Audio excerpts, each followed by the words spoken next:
What are the key factors driving gold's price historically? Historically, there's four key reasons or factors that drive gold price. The first factor is the income growth and economic growth from emerging markets and developed markets. When you look at gold in terms of demand, 50% is driven by jewelry, about 10% of global demand is driven by technology. So if you look at those two drivers, it's usually tied to rising income, for example in China, in India, even in Singapore. So rising income and economic growth do actually have a positive impact on gold demand through the jewelry and technology space and also gold price. The second factor is market uncertainty and market risk. As gold is considered as a safe haven, investors do tend to buy into gold to hedge against market volatility and uncertainty. So every time you see a significant downturn in equity market, gold price will usually spike because a lot of investors do rotate our equities into gold. The third reason is the opportunity cost. What I mean is that the performance of other asset classes. If the US dollars are going well or spiking up, gold price usually tends down because historically there's an inverse relationship between the US dollar and gold price. For example, if equity is going up, gold price do tend to decline because people will rotate from gold into equities. So the performance of other different classes do impact gold price over the short and long term. But what we're seeing now is that low interest rate, weakness in the dollar should benefit gold price in the near term.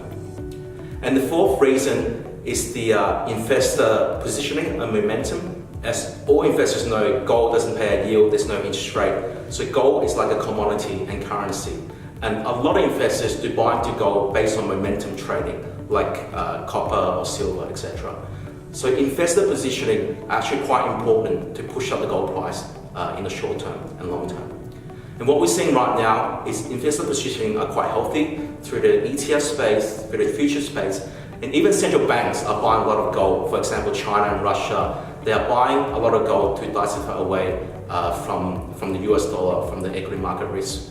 So if we look at the four factors right now, gold should be a very bullish market in the near term. What is the outlook for gold in 2019? 2019 will be a lot healthier than 2018 in terms of demand and price. If we look at last year, price was flat. Gold price in US terms was down about 1%. And year to date, we're up about 2%.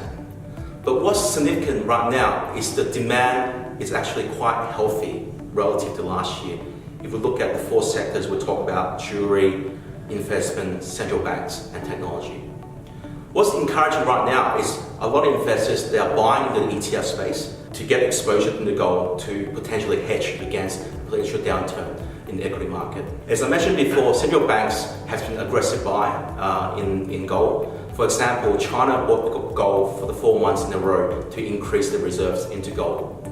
And jewelry and technology, it's becoming more healthier than last year through the rising income in India and China. In fact, when we look at the price, we expect the price to trade somewhere between 1350 to 1400 this year. So we should see around about 5 to 10% upside in the current level. And hopefully, the key for this year is to break through the 1350, which we believe should be quite doable given the factors that are driving gold demand is quite healthy through the ETFs, investment and central banks.